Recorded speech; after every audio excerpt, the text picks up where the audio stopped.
స్వామివారి యొక్క ఋషులు ముగ్గురండి. వాసిష్ఠుడు, మైత్రావరుణుడు, కౌండిన్యుడు అనే ముగ్గురు ఋషులు ఏర్పడినటువంటి వశిష్ఠ గోత్రంలో ఉద్భవించిన వాడు శ్రీరామచంద్రమూర్తి. అంతేకాదు ఆయన యొక్క ముత్తాత గారి పేరు నాభాగ మహారాజు గారు, ఆయన యొక్క తాతగారి పేరు హరిమహారాజు గారు, ఆయన యొక్క తండ్రి గారి పేరు దశరథ మహారాజు గారు. ఈ మహారాజు గారి యొక్క దశరథ మహారాజు గారి యొక్క కుమారుడైనటువంటి వాసుదేవ సంకర్షణ ప్రద్యుమ్న అనంత రూపాత్మకంలో ఉన్నటువంటి శ్రీ రామచంద్రమూర్తి ఇక్కడ వరుణగా చేసి ఉన్నాడండి. అలాగే ఇప్పుడు అమ్మవారి యొక్క ప్రహారం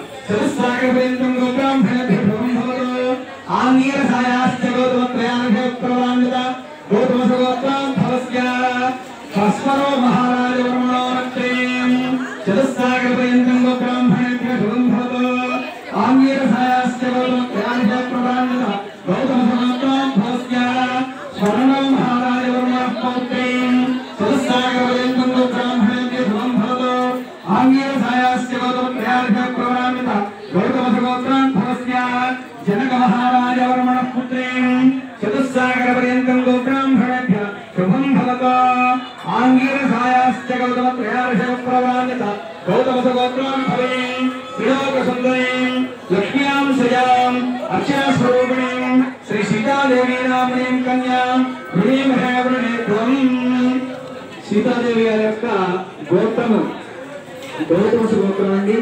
ఆంగీరసుడు, ఆయాష్టుడు, గౌతముడు అనే ముగ్గురు ఋషులతో ఏర్పడినటువంటి గౌతమసు గోత్రంలో ఉద్భవించినటువంటి హస్వర్వ మహారాజు గారి యొక్క మునిమనవరాలు, స్వర్ణవ మహారాజు గారి యొక్క మనవరాలు, జనక మహారాజు గారి కుమార్తె అయినటువంటి సీతాదేవి ఇక్కడ పెళ్లి కుమార్తెగా చేసి ఉంటుంది.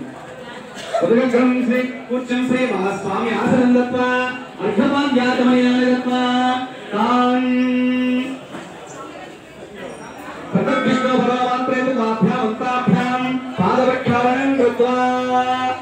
మామూలుగా స్వామివారి యొక్క పాదుకలను కడిగి కన్యాదానం చేయాలి. కాళ్ళు కడిగి అల్లుడికి కన్యాదానం చేయాలి.